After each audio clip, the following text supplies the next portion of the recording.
I want you to ponder these 4 questions. Here's the first one, and that's why. Why pay the price? Why work this hard? Why go this far? Why try to learn this much? Why try to do it all? Why try to see it all? Why try to have it all? Why do it? Why learn it? Why study? Why put yourself out? Why try to take on this much responsibility? Why develop yourself to the full? Why try to become all that you can possibly become? Why try to earn as much as you can earn? Share as much as you can share? Develop every skill you possibly can? See every human you possibly can? Go to every class you possibly can? Touch everybody you possibly can? Why do that much? Why go that far? Why share that much? Why give that much away? Why try to see everything? Why try to do everything? Why try to become everything? That's a good question, why? And you're the only one personally that can answer that question for yourself. You've got to have your own list of whys. What I want you to do now is, when you go home after you've left this extravaganza, work on your list of whys. One of the big thrusts for success is to come up with a strong enough why. In leadership training, here's what we learn. If the why is powerful, the how is easy. But if the why isn't strong, if your goals aren't powerful, if the vision isn't clear, the old prophet said, without a vision, we die. Without a vision, we perish. Without a dream, we're nothing. From the movie The Professionals, I listened to Bill Hiron give his testimony yesterday. From the movie The Professionalist, he said, "We joined because we believed. We stayed because we were committed. We left because we were disillusioned. But we came back because we were lost. Without a dream, we are nothing." I'm asking you to sit down with your family and develop a dream strategy. I'm asking you to make a list of what you want. What kind of health do you want? What kind of skills do you want? Herbalife has got the ability to make it all come true, but you've got to decide. What do you want? What kind of income do you want? What kind of gifts do you wish to bestow? What kind of power would you like to have? What kind of influence would you like to have? I'm asking you to go home and work on the why. Spend some time as you fly over the clouds and over the ocean back to where you came from. I'm asking you to have a vision by the time you've reached home of why you want Herbalife to work for you, why you want this kind of income, why you want this kind of recognition and these kinds of skills.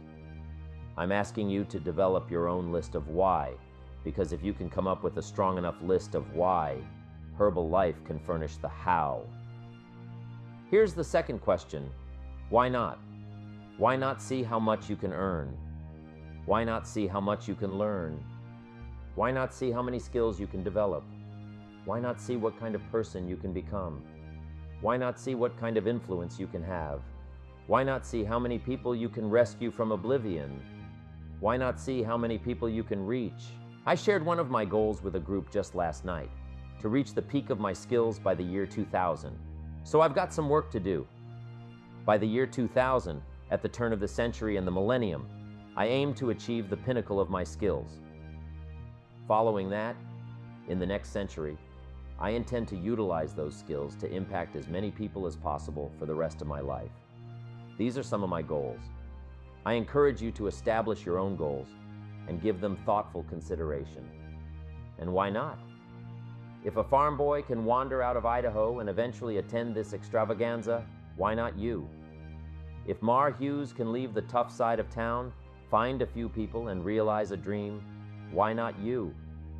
If good health is attainable for many, why not for the rest?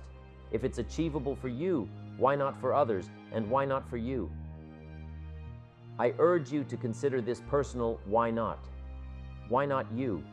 You have to stay here until you go. I mean, what else are you going to do? Why not discover how much you can achieve, how far you can go? Now here's number 3. Why not you? I wish I could say that to each of you individually, but it would take a couple of lifetimes to sit down and talk with each of you individually. But I would rather do that. I'd rather sit down and talk with you and your family with a fire burning in the living room than to be standing on this platform. That's my true desire. I'd love to talk to you and your children face to face.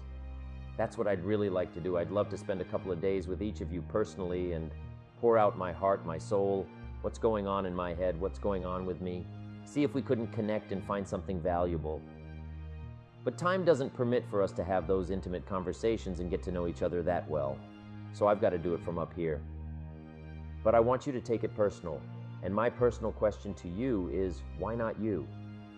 You've got the brains, you can make decisions, you can study the plan, you can change your life, you can grow immensely in the next few years, you can make your dreams come true, you can build a financial wall around your family, nothing can get through, you can become healthy, you can become powerful. Why not you? And I'm here to say that I'm ready to pledge my support to make your personal dreams come true. I ask the question, why not you? But I'm not going to ask it and just walk away. I'm going to ask it and walk with you in this journey as we take herbal life around the world. And now, here's my very last question on the questions to ponder. Why not now? There never was a better time. Mark has brought herbal life to an incredible mountaintop. He's brought herbal life with the help of others who have brought it here. It has been brought to a special moment.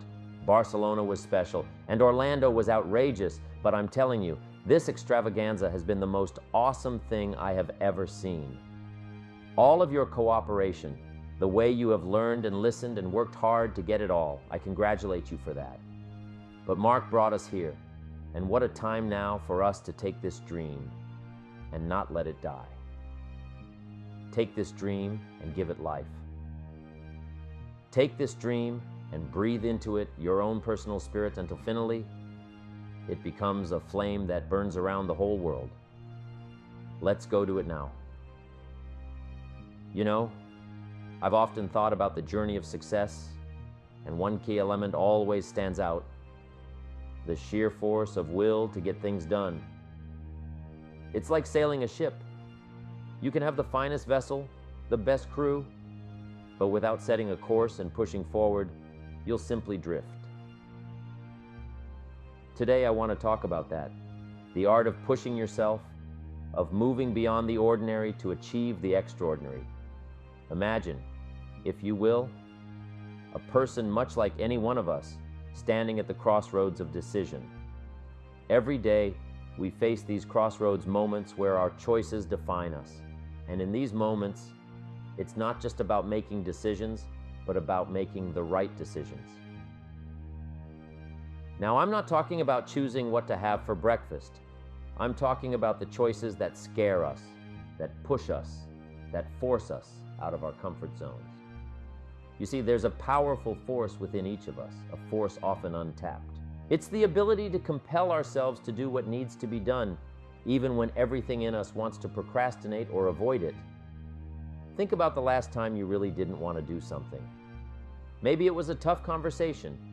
Maybe it was a project that seemed insurmountable. We've all been there, haven't we? That moment where the easier choice is to say, I'll do it tomorrow. But here's the thing.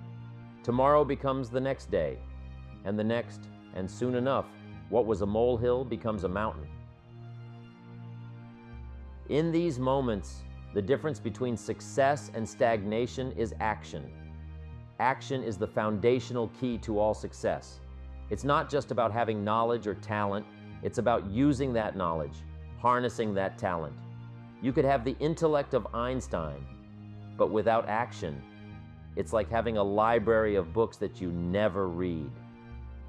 So, how do we tap into this force? How do we push ourselves to take action, especially when it's tough? Well, that's the journey we're on together today. It's about understanding the why behind the what. It's about learning to embrace the discomfort of growth because, let me tell you, growth and comfort do not coexist. The smallest action, the least action, the action that you won't think will matter, it all matters. Take it because when you start accomplishing and the value starts to return, you'll find inspiration to do the next one, and the next one, and the next one. But for this whole process to work for us, we must first master the art of discipline, self-discipline, consistent self-discipline. It doesn't really matter how smart you are or how much you know if you don't use it. It doesn't really matter if you attended every seminar that comes to town if you don't apply what you've learned. Better than knowledge is applied knowledge. And once we've applied our knowledge, we must study the results of that process. Apply our knowledge, study the results, refine our approach. Pretty soon, we'll find that we're swept into a spiral of achievement, a vertical rise to success. It takes consistent self-discipline to master the art of setting goals, to master the art of time management, to master the art of leadership, to master the art of parenting and relationships. If we don't make consistent self-discipline part of our daily lives, the results we seek will be sporadic and elusive. It takes a consistent effort to truly manage our valuable time, or we'll be consistently frustrated. Our time will be eaten up by others whose demands are stronger than our own. It takes discipline to conquer the nagging voices in our minds, the fear of failure, the fear of success, the fear of poverty, the fear of a broken heart. It takes discipline to keep trying when that nagging voice within us brings up the possibility of failure. It takes discipline to admit our errors and recognize our limitations. The voice of the human ego speaks to all of us sometimes. The voice of ego says that we should magnify our value beyond our results. It leads us to exaggerate, to not be totally honest. It takes discipline to be totally honest, both with ourselves and with others. It takes discipline to change a habit, because habits are formed a little bit each day, every day, every day. Once habits are formed, they act like a giant cable. They act like a nearly unbreakable instinct that only long-term disciplined activity can change. Procrastination and laziness, they're like quicksand. The more we give in, the deeper we sink, and the harder it becomes to pull ourselves out. How often have we said, "I'll start tomorrow," only to find that tomorrow brings its own set of excuses? It's a cycle, a dangerous loop that spins us around and keeps us from moving forward. But here's the good news. Just as we can fall into the cycle, we can also break free from it. The key? Action.